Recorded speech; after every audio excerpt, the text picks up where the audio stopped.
ಮಾಡ್ತಾರಲ್ಲ ಅದು ಯಾರ್ದು ಮೂರ್ತಿ? ಅರಿಹಂತ್ರದು ಮೂರ್ತಿ. ಯಾರ್ದು ಮೂರ್ತಿ? ಅರಿಹಂತ್ರದು ಮೂರ್ತಿ ಇದೆ. ಅನಂತರ ಅರಿಹಂತ್ರ ಮೂರ್ತಿದು ಸ್ಥಾಪನೆ ಮಾಡ್ತಾರೆ.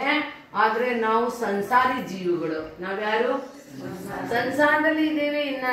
ಅದ್ರ ಸಲುವಾಗಿ ನಾವು ಸಂಸಾರಿ ಜೀವಿಗಳು.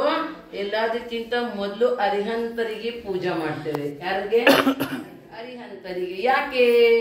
ಅನಂತರ ಅವರು ಅರಿಹಂತರು ಭವ್ಯ ಜನಗಳಿಗೆ ಉಪದೇಶ ಕೊಡ್ತಾರೆ. ಏನ್ ಕೊಡ್ತಾರೆ? ಉಪದೇಶ ಕೊಡ್ತಾರೆ. ಅದ್ರ ಸಲುವಾಗಿ ನಮ್ ಜನಗಳು ಏನ್ ಮಾಡ್ತಾರೆ? ಸಿದ್ರಿಂದ ಏನು ಸಿಗೋದಿಲ್ಲ. ಸಿದ್ರು ಹೋದ್ರು ಎಲ್ಲಿ ನಿಂತ್ರು? ಸಿದ್ಧ ಶಿಲಾದ ಮೇಲೆ ನಿಂತ್ರು.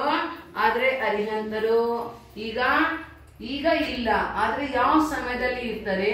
ಆ ಸಮಯದಲ್ಲಿ ಅವರು ಭವ್ಯ ಜೀವಗಳಿಗೆ ಧರ್ಮದ ಉಪದೇಶ ಕೊಡ್ತಾರೆ ಅಂತ ಹೇಳ್ಬಿಟ್ಟು ಎಲ್ಲದಕ್ಕಿಂತ ಮೊದಲು ನಮೋ ಅರಿಹಂತಾಣು.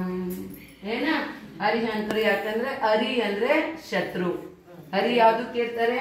ಶತ್ರು. ಯಾರು ಶತ್ರುಗಳನ್ನ ದೂರ ಮಾಡಿದರೆ ಅಥವಾ ನಾಶ ಮಾಡಿದರೆ ಅವ್ರಿಗೆ ಏನ್ ಹೇಳ್ತಾರೆ? ಅರಿಹಂತ. ಹರಿ ಅಂದ್ರೆ ಮೋಹಿನಿ ಕರ್ಮ. ಯಾವ ಕರ್ಮ? ಮೋಹಿನಿ ಕರ್ಮ. ಹರಿ ಅಂದ್ರೆ ಶತ್ರು. ನಾವು ವರ್ತಮಾನದಲ್ಲಿ ಏನ್ ವಿಚಾರ ಮಾಡ್ತೇವೆ? ನಮ್ಗೆ ಯಾರಾದ್ರೂ ತೊಂದರೆ ಕೊಡ್ತಾರಲ್ಲ ಅಥವಾ ದುಃಖ ಕೊಡ್ತಾರಲ್ಲ ಅವ್ರನ್ನೇ ನಾವೇನಂತೆ? ಇವ್ರು ನಮ್ ಶತ್ರು ಅಪ್ಪ, ಇವ್ರು ನಮ್ ವೈರಿ, ಯಾಕಂದ್ರೆ ಇವ್ರು ನಮ್ಗೆ ಬಹಳ ಕಷ್ಟ ಕೊಡ್ತಾರೆ. ಅದೇ ಪ್ರಕಾರ ನಾವು ವಿಚಾರ ಮಾಡ್ತೇವೆ. ಆದ್ರೆ ಅವರು ಬೇರೆ ಶತ್ರುಗಳೇನಿದ್ದೇವಲ್ಲ ವರ್ತಮಾನದಲ್ಲಿ ಅಷ್ಟೇ ಅವ್ರು ನಮ್ಗೆ ದುಃಖ ಕೊಡ್ಬೋದು. ಆದ್ರೆ ನಮ್ಮ ಒಳಗಡೆ ಕೂತಿರ್ತಕ್ಕಂಥ ಏನು ಶತ್ರು ಇದಾರಲ್ಲ, ಏನು ರಾಗ ದ್ವೇಷ ಮೋಹ ಆದಿಗಳು, ಇವು ಶತ್ರುಗಳಿವೆ. ಆದ್ರೆ ಎಲ್ಲಿನ ತನಕ ಅವು ನಮ್ಮನ್ನು ಬಿಟ್ಟು ಹೋಗೋದಿಲ್ಲ, ಅಲ್ಲಿನ ತನಕ ಈ ಸಂಸಾರದಿಂದ ನಮ್ಗೆ ಬಿಡುಗಡೆ ಆಗೋದಿಲ್ಲ. ಆದ್ರೆ ನಾವು ಹೊರಗಡೆ ಶತ್ರುಗಳನ್ನ ನಾವು ಶತ್ರು ಅಂತ ತಿಳ್ಕೊಳ್ತೇವೆ. ಒಂದೊಂದು ಸಲ ಆ ಶತ್ರುಗಳಿಂದ ನಮ್ದು ಕೂಡ ಉಪಕಾರ ಆಗ್ತದೆ. ಏನಾಗ್ತದೆ? ಉಪಕಾರ. ಯಾಕೆಂದ್ರೆ ಪದ್ಮ ಪುರಾಣದಲ್ಲಿ ಒಂದು ದೃಷ್ಟಾಂತ ಬರ್ತದೆ.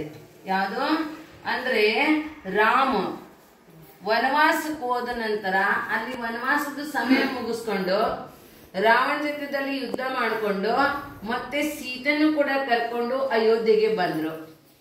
ಅಯೋಧ್ಯೆಗೆ ಬಂದ ನಂತರ ರಾಮನಿಗೆ ಪಟ್ಟಾಭಿಷೇಕ ಆಯ್ತು. ಯಾಕಂದ್ರೆ ಭರತನಲ್ಲಿ ಸಿಂಹಾಸದ ಮೇಲೆ ಕೊಂಡಿಸಿದ್ರು ಕೂಡ ಅವನು ಸಿಂಹಾಸದ ಮೇಲೆ ಕುಂತಿರ್ಲಿಲ್ಲ. ರಾಮಂದು ಚರಣ ಏನಿದ್ವಲ್ಲ, ಚರಣ ಪಾದುಕ, ಅವುಗಳನ್ನು ಸಿಂಹಾಸನದ ಮೇಲೆ ಇಟ್ಟು ರಾಮನ ಹೆಸರಿನಲ್ಲಿ ಅವನು ಪೂಜೆ ಮಾಡ್ತಾ ಇದ್ದ. ರಾಮನ ಹೆಸರಲ್ಲಿ ಅವನು ರಾಜ್ಯವನ್ನ ನಡೆಸ್ತಾ ಇದ್ದ. ಆದ್ರೆ ಯಾವಾಗ ರಾಮ ಬಂದ, ಅದಾದ ನಂತರ ರಾಮಂದು ರಾಜ್ಯಾಭಿಷೇಕ ಆಯ್ತು. ರಾಮಂದು ರಾಜ್ಯಾಭಿಷೇಕ ಆದ ನಂತರ ಭರತ ಹೋದ ಮತ್ತೆ ದೀಕ್ಷೆ ತಗೊಂಡ್ಬಿಟ್ಟ. ಯಾಕಂದ್ರೆ ಭರತ ಗರ್ಮೇ ವೈರಾಗಿ, ಅಂದ್ರೆ ಅವ್ರ ಮನೆಯಲ್ಲಿ ಇದ್ಕೊಂಡು ಕೂಡ ಅವ್ರ ವೈರಾಗಿ ಇದ್ದ. ಅದಾದ ನಂತರ ರಾಮನ ಬಿಟ್ಟು ಲಕ್ಷ್ಮಣ ಇರೋದಿಲ್ಲ. ಯಾಕಂದ್ರೆ ರಾಮ್ ಬಲಭದ್ರ, ಲಕ್ಷ್ಮಣ್ ನಾರಾಯಣ. ನಾರಾಯಣ ಮತ್ತೆ ಬಲಭದ್ರ ಯಾವಾಗ್ಲೂ ಕೂಡ ಒಂದೇ ಕಡೆ ಇರ್ತಾರೆ, ಒಟ್ಟಿಗೆ ಇರ್ತಾರೆ.